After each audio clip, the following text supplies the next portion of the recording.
a retomar ahora con una mesa redonda de diferentes recursos.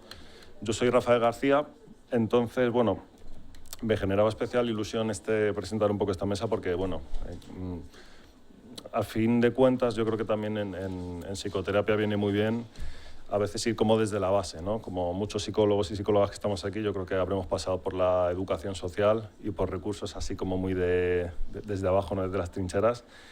Entonces, bueno, me genera especial ilusión presentar un poquitín esta mesa, un poco desde ahí, ¿no? Desde probar distintos recursos, conocerlos.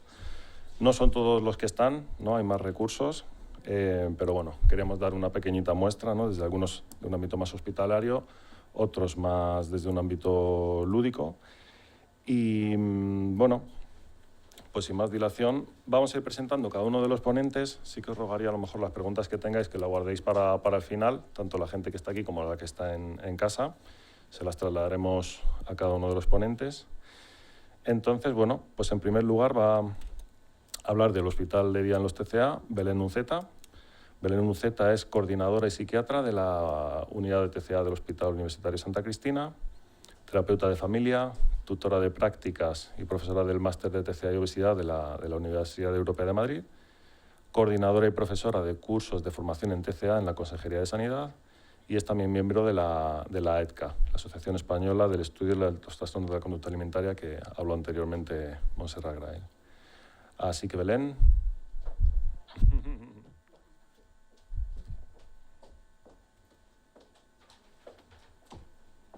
Tienes tu presentación ahí cargada.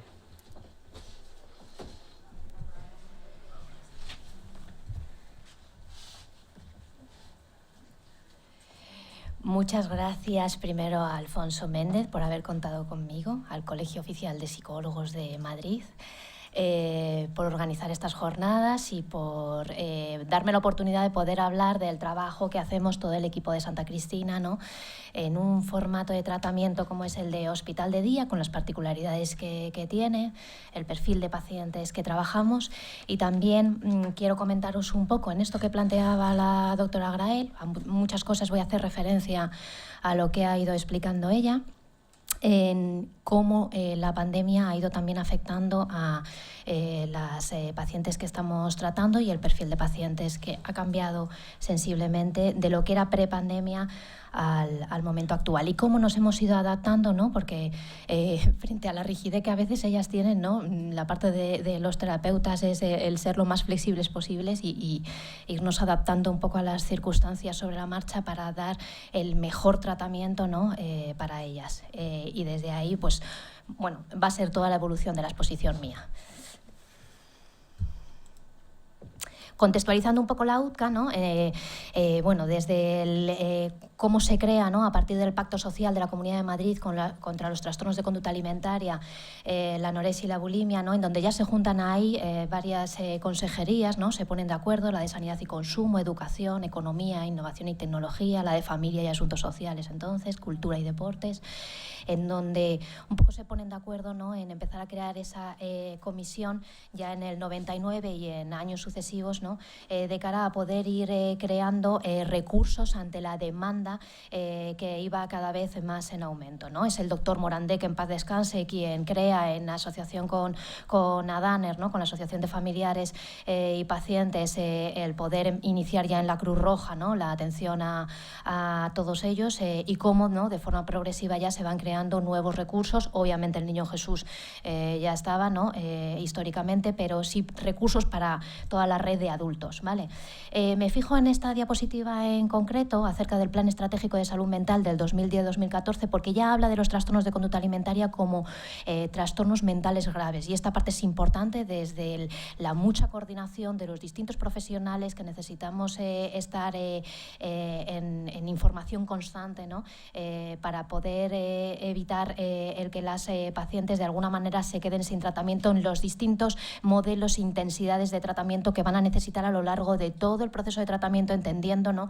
Que la media de tratamiento en general, ¿no? En muchos estudios se plantean en torno a los 7 años, ¿no? Con diferentes intensidades de tratamiento y a partir de ahí, ¿no? El podernos irnos adaptando en los diferentes formatos que ahora voy a pasar a ir explicando, ¿no? En el Plan Estratégico de Salud Mental, ya del 2018-2020, se plantean, ¿no?, en la Comisión de Trastornos de Conducta Alimentaria que se ha creado y de la que formamos parte, los distintos niveles de intervención, ¿no? Entendiendo, como veis en la base, atención primaria, ¿no?, entendiendo que sería sintomatología subclínica en las pacientes, patología leve, transitoria. Pasaríamos ya al siguiente nivel, que sería el centro de salud mental. La afectación ya es funcional o somática leve. Hablaríamos ya del siguiente nivel a continuación, clínicas ambulatorias de TCA, como puede ser la unidad de Móstoles, el Gregorio Marañón, y luego también hay otras clínicas como pueden ser la del Príncipe de Asturias, ¿no?, que en determinados momentos está mejor organizada que en otras, no solamente la del Príncipe de Asturias, también hay en La Paz. Hay una que se está creando ahora mismo, ya está puesta en marcha en el Ramón y Cajal, ¿de acuerdo?, de reciente creación. Obviamente también la del Clínico San Carlos. Hospitales de día, estamos Móstoles, Santa Cristina y el Clínico San Carlos, que solamente abarca a la zona del clínico, ¿de acuerdo? Y posteriormente ya sería la unidad de ingreso, el Ramón y Cajal, con 4 camas, 2 camas en la unidad de Móstoles, ¿de acuerdo? Móstoles, que abarcaría a toda la parte sur de Madrid. Estamos hablando de Leganés, Getafe, Móstoles, Alcorcón, Fuenlabrada, Parla, que sería todo el área que abarca Móstoles. Santa Cristina, como hospital de día, abarcaríamos todo lo restante, ¿vale? Se ha creado en el último... ¿Qué contra? Ya me baila. 2019, no, 2020. 2020. En otoño del 2020 iniciamos también las camas en la unidad de media estancia en San Juan de Dios, en Cienpozuelos, que serían, corrígeme, Ricardo, 6 en infanto juvenil, 6, 8. 8 y 14 de adultos. Y básicamente estos son los recursos que ahora mismo en la red pública estamos manejando, ¿de acuerdo? Un poco la zonificación de las distintas áreas en función de las unidades de agudos en el hospital.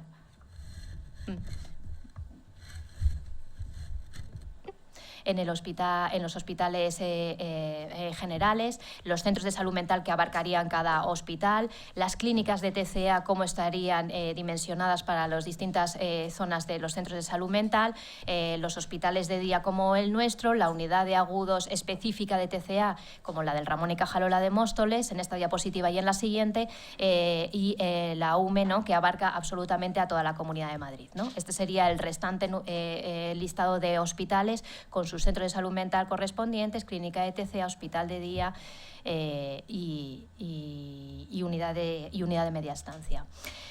En la comisión de TCA, no un poco por clasificar, y obviamente esto siempre es insuficiente porque no estamos valorando otros criterios que también influyen en la gravedad de las pacientes, como puede ser también la comorbilidad, la funcionalidad, sería el basarnos en el índice de masa corporal, en las conductas compensatorias semanales, siempre a semana vista, y el número de atracones, ¿no?, para poder intentar dimensionar en leve, moderado, grave y extremo los casos de TCA. Los criterios de inclusión para hospital de día pues serían aquellas que requieren una atención específica para las alteraciones de conducta alimentaria. Los trastornos de personalidad y el trastorno por uso de sustancias, así de entrada, podrían ser criterios de exclusión. No lo son cuando forman parte de la comorbilidad de la paciente, pero lo que predomina es el trastorno de conducta alimentaria claramente. Y ahí nosotros... evidentemente se aborda toda la patología de la paciente de una forma integral. Otra cosa es cuando predominan dentro del trastorno de personalidad, cuando la paciente se encuentra en una situación de crisis con mucha actuación, ¿no?, en cuanto a autolesiones, a ideación autolítica y demás, que pone en riesgo, ¿no?, poder trabajar otras áreas como puede ser la alimentaria, o si el trastorno por uso de sustancias de verdad que está interfiriendo en el tratamiento nuestro, bien porque el consumo es muy activo y todavía no es capaz de poder mantener abstinencia. En este caso, de todas formas, intentamos siempre hacer una coordinación con los centros de atención al drogodependiente, al CAID o al CAT de zona que le corresponda, intentando mantener ahí una coordinación estrecha para poder simultanear los dos tratamientos y de esa manera intentar dar la mayor cobertura a las pacientes. La alteración del estado nutricional y los hábitos alimentarios con distorsiones perturbadoras de la conducta alimentaria sería uno de los criterios también de derivación al hospital de día, y presentan alteraciones psicopatológicas, distorsión o insatisfacción de la imagen corporal, que interferiría también en la autonomía y en el desempeño social y laboral, ¿no? Esta afectación funcional también es importante poderla trabajar a nivel de hospital de día, así como trabajar también con todas las familias. secundarias, ¿no? Descartadas serían criterios de exclusión aquellas secundarias a otros diagnósticos psiquiátricos o médicos. Estoy pensando, por ejemplo, en una anorexia derivada de una depresión grave, por ejemplo, ¿no? En una anorexia en una paciente que está en una situación de crisis psicótica en donde no está comiendo, pero por ideación delirante de perjuicio, ¿no? El trastorno orgánico de personalidad premórbido al TCA o debido a una discapacidad intelectual, ¿no? Un deterioro cognitivo previo al TCA. Aún así, las discapacidades intelectuales, si son leves, trabajar por manejo de contingencias en intervenciones familiares periódicas quizás nos da mejor resultado al no tener capacidad de introspección ni de reflexión que estar en un hospital de día FETEN, ¿no? Y desde ahí abordamos entonces en programar, ¿no? sesiones quincenales familiares durante un periodo de tiempo determinado, ¿no? Para poder trabajar con la familia y que a nivel ambiental y conductual empiecen a hacer cambios, ¿no? En todo el entorno familiar. Y en general, en líneas generales, suelen responder bastante bien este perfil de pacientes. Y la obesidad mórbida que no tenga criterios específicos de TCA también sería un criterio de exclusión. Esta parte que a veces, oye, tiene su miga, que tiene que ver con qué criterio de admisión puede haber en un hospital de día respecto del índice de masa corporal. Y aunque ahí pone que igual o inferior a 16 sería criterio de exclusión, en el fondo, bueno, para empezar que 16 tampoco, o sea, en 15 y pico tampoco estamos hablando de que sea la bomba. Pero sí que es verdad que índices de masa corporal por debajo de 15, uno debería de empezar a plantearse negociar con la paciente que si no es capaz de remontar con el tratamiento nuestro, hombre, un ingreso psiquiátrico estaría bien. Básicamente para que pueda renutrirse y empezar a trabajar con nosotros a nivel ambulatorio, ¿vale? De lo que se trata es de no cronificar las secuelas que a largo plazo va a mantener la desnutrición extrema, ¿no? Entonces es verdad que a veces nos acostumbramos a seguir manteniendo niveles de desnutrición extremos cuando estamos hablando de los dolores del alma y se nos va la idea de que verdaderamente estamos trabajando con la salud de la paciente, y la salud no solamente es mental, también es física y no se nos puede ir el ojo. Entonces esta parte de poder trabajar, como decía la doctora Grael, obviamente que no todo el mundo trabaja en equipo, no existe esa posibilidad, y a veces yo trabajo en mi consulta ambulatoria individual, pero sí el poder estar coordinado con otros compañeros profesionales de otras ramas, otras profesiones, en donde podamos ir derivando a la paciente en un momento dado a una revisión con nutrición o con una enfermera o con el endocrino, y que esté en coordinación constante para que no se me vaya de ojo que la paciente en un momento dado puede estar teniendo criterios de ingreso y no lo estoy viendo porque me he acostumbrado a un nivel de desnutrición que, insisto, tiene secuelas en ella, y aparte que cognitivamente no da de sí para poder hacer una buena terapia, ¿vale? Pacientes en riesgo médico agudo, alteraciones metabólicas graves, derivadas de las purgas, por ejemplo, ¿no? Con descompensaciones iónicas o de la apotomanía, como hablaba también la doctora Grael, la malnutrición calórico-proteica, si es muy severa, o comportamientos compensatorios muy severos, como antes hablábamos, también con el abuso de laxantes o diuréticos, ¿no? El riesgo agudo de autolisis, en todo caso, sería un ingreso de contención y vuelta de nuevo al alta a volver a hospital de día, cuando no somos capaces nosotros de contenerla con el abordaje que estamos haciendo en hospital de día, y las conductas heteroagresivas graves, que es verdad que si la paciente, esto no es lo habitual para nada, pero que es verdad que sería para plantear también otro tipo de abordajes diferentes que el de hospital de día si no es capaz de adecuarse a un entorno que fundamentalmente va a ser grupal, ¿no? Y de mucha convivencia diaria. En el hospital de día la atención va dirigida a pacientes que requieren una intervención más intensa y frecuentemente con repetidos intentos terapéuticos fallidos, ¿no? Se realiza una evaluación y diagnóstico, se aclara el diagnóstico diferencial y realizamos terapia individual y grupal. Y también la psicoterapia familiar, ahora hablaremos también de ello. El comedor terapéutico con apoyo de la nutricionista en la cartera de servicios y también de endocrino. El tratamiento debe ser integral, pudiendo tener acceso a otras especialidades médicas en interconsulta, endocrinología, ginecología, rehabilitación, de manera preferente, digestivo. Es preciso un compromiso de asistencia mayor y la asistencia se realiza exclusivamente de manera voluntaria. Importante esta parte de que cuando trabajamos con otros profesionales de otras especialidades diferentes, es bueno el poder tener un conocimiento de cómo estamos abordando a las pacientes. Me refiero, por ejemplo, estamos teniendo, ¿no? Y esto ahora que estamos arrancando con el grupo de trabajo del Plan Estratégico de Salud Mental del 2022-2024, pues es una de nuestras demandas que nos gustaría que por ejemplo, a nivel de ingreso, las pacientes pudiesen tener un protocolo que fuese un poco uniforme entre los distintos hospitales, porque es verdad que no siempre, por ejemplo, endocrinología responde de la misma manera. Para empezar, que hay pacientes que ingresan en endocrinología y otras en psiquiatría, por ejemplo, que ya eso marca la diferencia. Y por otro lado, que por ejemplo, ¿no? Y esto da lugar para debate, si queréis, para luego, que es el tema del veganismo, del vegetarianismo y lo que se respeta en las pacientes que están en una desnutrición extrema, en donde el veganismo o el vegetarianismo en concreto pudo empezar a originarse estando ya enfermas de un trastorno de conducta alimentaria, ¿no?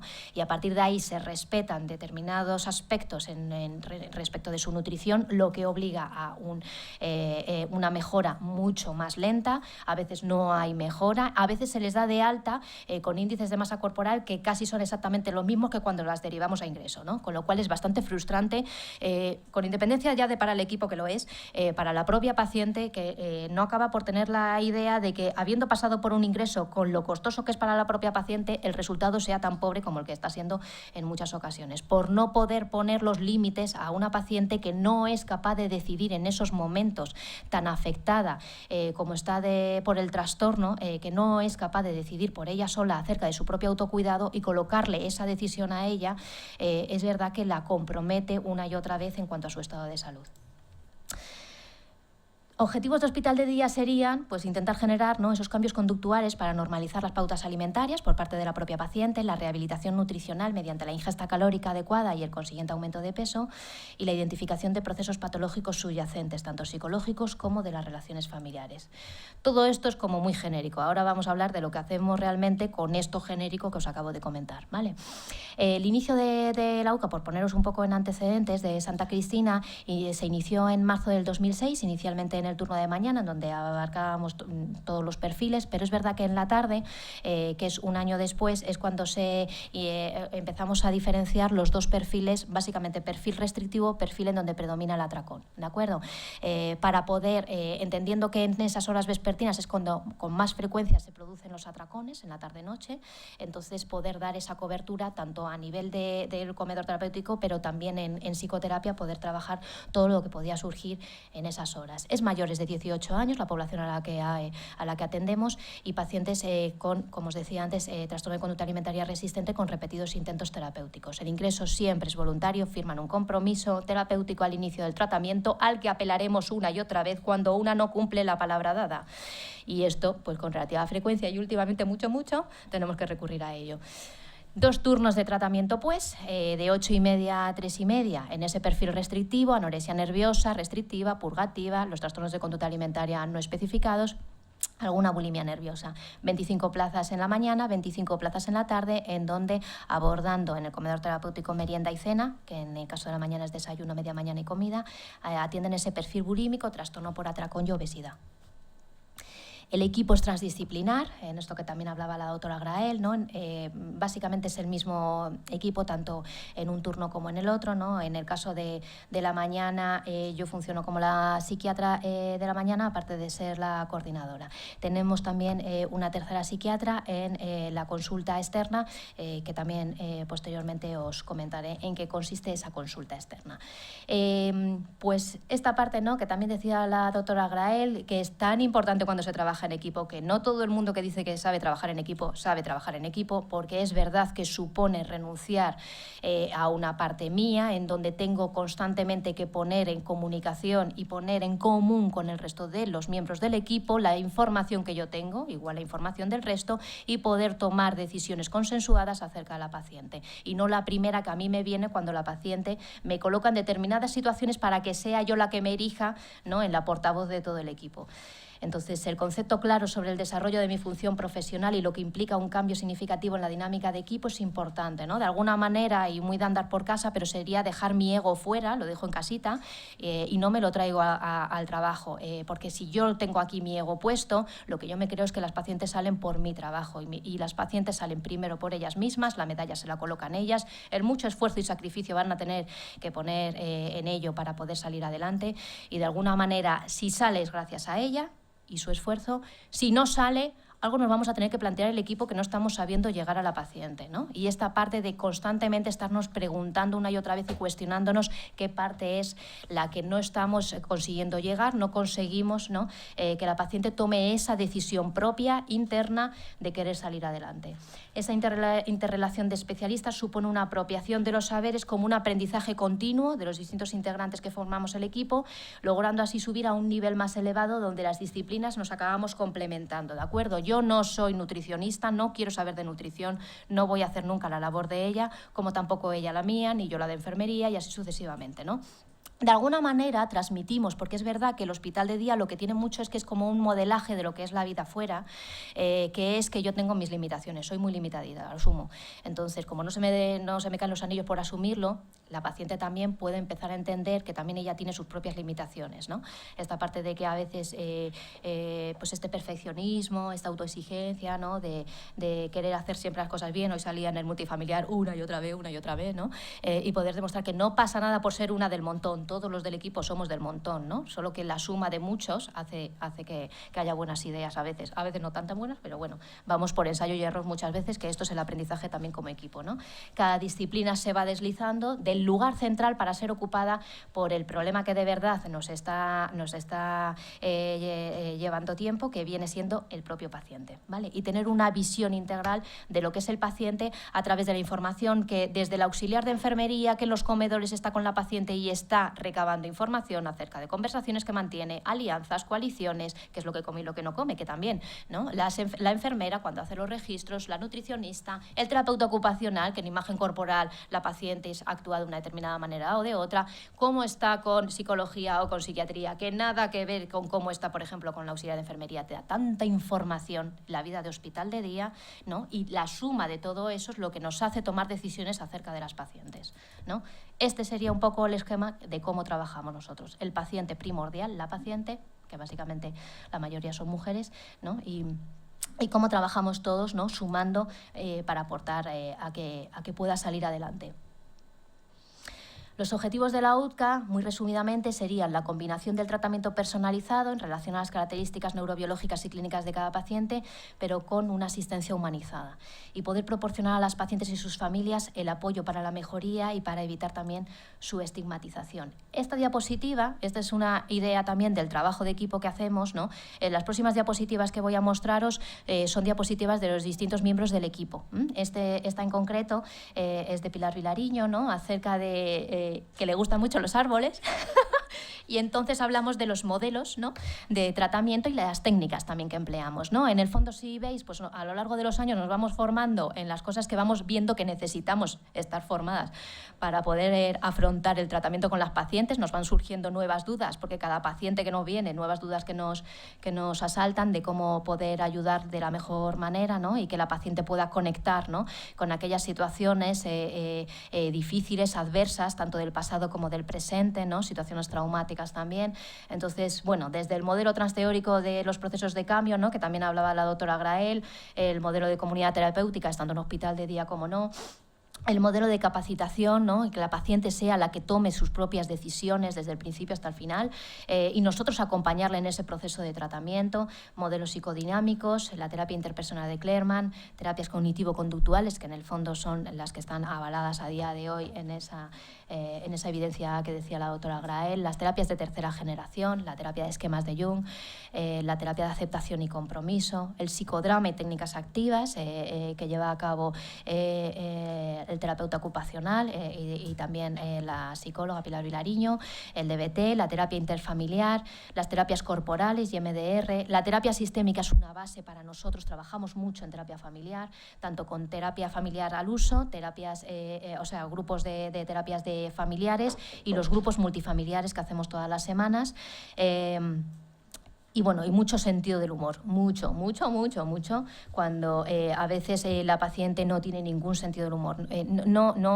Hay que utilizarlo sabiendo contextualizar muy bien el momento en que lo usamos, no reírnos de la paciente ni mucho menos, es destensar muchas veces, porque hay tanta tensión, tanto dolor y tanto sufrimiento, que si no relativizamos con las pacientes, y ellas lo agradecen además un montón, ¿no? que es como, y con las familias, ¿no? Y les ayuda mucho, ¿no? tanto en terapia familiar familiar en las terapias grupales como también en los multifamiliares, ¿no? Belén, 5 minutillos. No fastidies. Sí. Bien, bueno, en la intervención con el paciente, muy resumidamente, así esquematizado, ¿no? Brindar la experiencia de apego seguro, que hablaba también la doctora Grael, en esas estrategias motivacionales, funcionalidad del TCA, clarificar valores personales, emociones, creencias irracionales. Voy avanzando. Esta es del terapeuta ocupacional, que es muy creativo, ¿eh? Y entonces habla de las actividades de la vida diaria, en donde se centran las rutinas, las destrezas cognitivas, sociales, emocionales, que es lo que él trabaja, ¿no? La metodología que emplea, las técnicas activas, la dinámica de grupo, prensa, videoforum, técnicas expresivas, expresión corporal, la psicodanza, el Gestalt, y el objetivo principal, que sería el equilibrio, que es todo un desafío, ¿no? Donde va la mano, va la mirada, donde va la mirada le sigue el pensamiento convoca el sentimiento, y cuando todo se reúne nace la belleza. Este es un proverbio que él utiliza mucho, ¿no? Y que siente que describe un poco su trabajo. Por parte de nutrición, ¿no? Grupos teóricos, grupos prácticos, talleres de cocina y también un poco acerca de los alimentos, ¿no? Y cómo presentarlos y demás, el tamaño de las raciones. Por parte de enfermería, también grupos teóricos y grupos prácticos. Trabajar con las familias, el vínculo y el apoyo, las soluciones frente a las culpas, que es el TCA, las normas acordes a la edad, entendiendo que las familias pasamos por varias crisis a lo largo de la vida, ¿no? Aparte de las crisis personales que cada uno también pasamos, ¿no? El poder tener vida propia, las familias, los miembros, cada uno de los miembros, ajustar las expectativas, hoy también hemos hablado mucho de eso, ¿no? La tolerancia a las emociones negativas.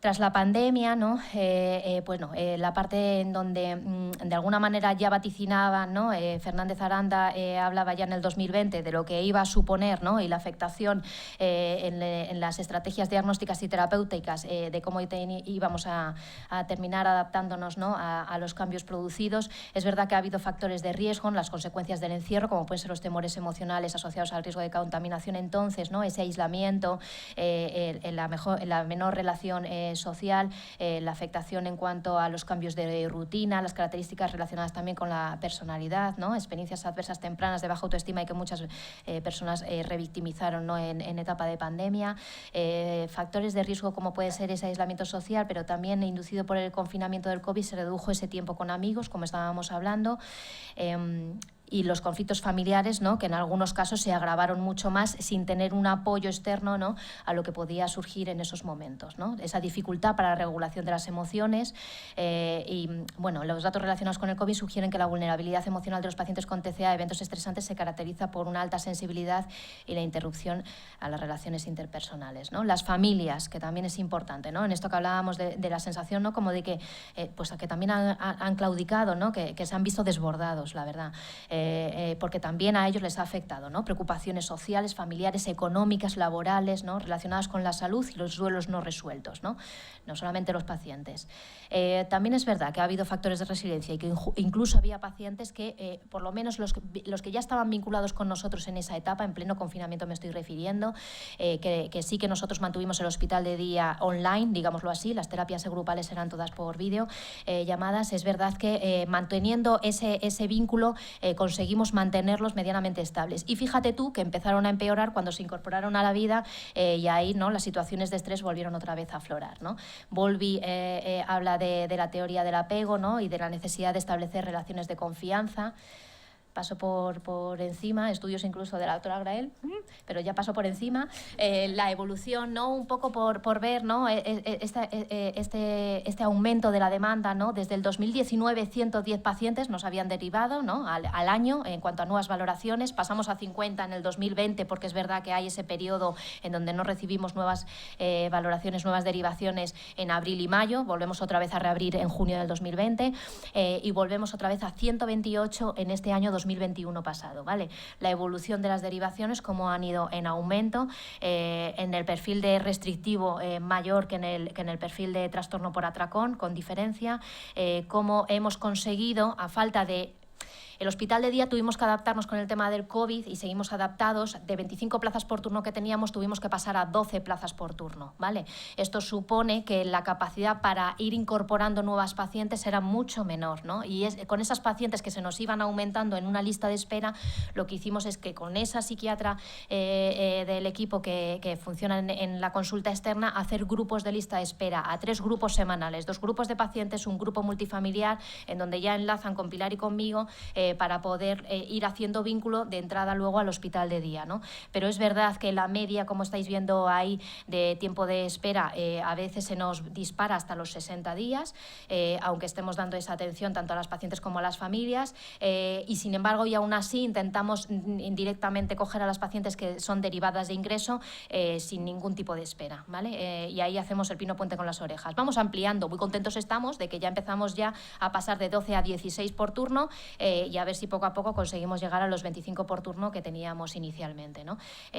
Las pacientes mucho más graves, mucho más graves. Paso directamente a la comorbilidad, el consumo de sustancias, que hablaba la doctora Grael, como ha aumentado, el consumo de cannabis y de alcohol especialmente, en nuestro caso, y luego también la comorbilidad con trastorno de personalidad y con trastornos afectivos, básicamente es lo que nos está ahora mismo complicando un poco más el pronóstico de las pacientes y también dificulta el vínculo con ellas, ¿no? Es súper importante esta parte, el cómo nos vinculamos con las pacientes, esta parte de hacer una relación honesta en donde son ellas las responsables de su curación, y trabajamos mucho con infundirles la parte de la coherencia y de ser consecuentes en la vida, ¿no? Esta parte que a lo mejor en adultos jóvenes no lo tienen tan presente. Supongo que también hay una parte, ¿no?, que la sociedad poco a poco nos hemos ido relajando, ¿no? Y como que yo hago, pero esto no tiene nunca consecuencias. Ya tiene las consecuencias de que cada vez que decides no cuidarte, das un pasito más en dirección al hospital y a ingresar. Y lo decides tú, no lo decide el sistema sanitario, ni el terapeuta, ni tu familia, lo decides tú.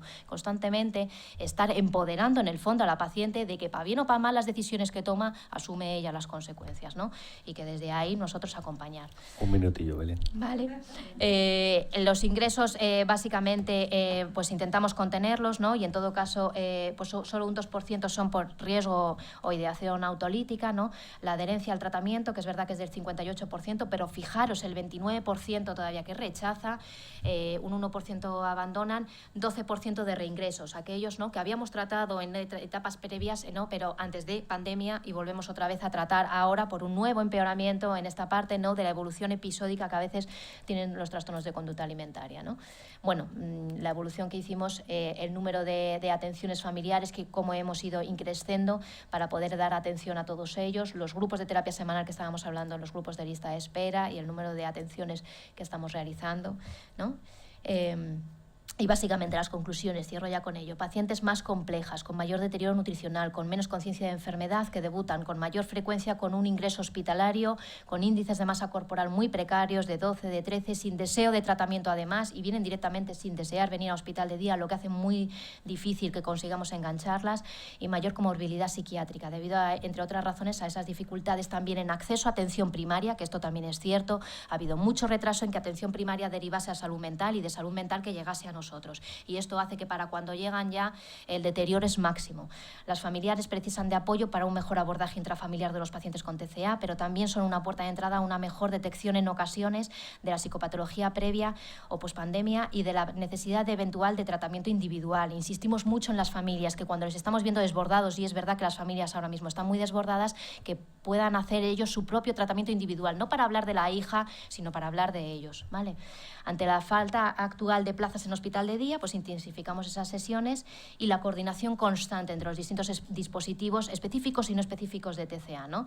Veamos a ver en este plan estratégico nuevo las nuevas propuestas y qué podemos hacer en la mejora constante de los recursos que podemos ofrecer a las pacientes con TCA y a sus familias. Y esta frase que me parece como linda, ¿no?, que cuando ya no somos capaces de cambiar una situación nos encontramos ante el desafío de cambiarnos a nosotros mismos, para las pacientes y para nosotros, todos los santos días. Y esta es una foto del equipo. Muchas gracias.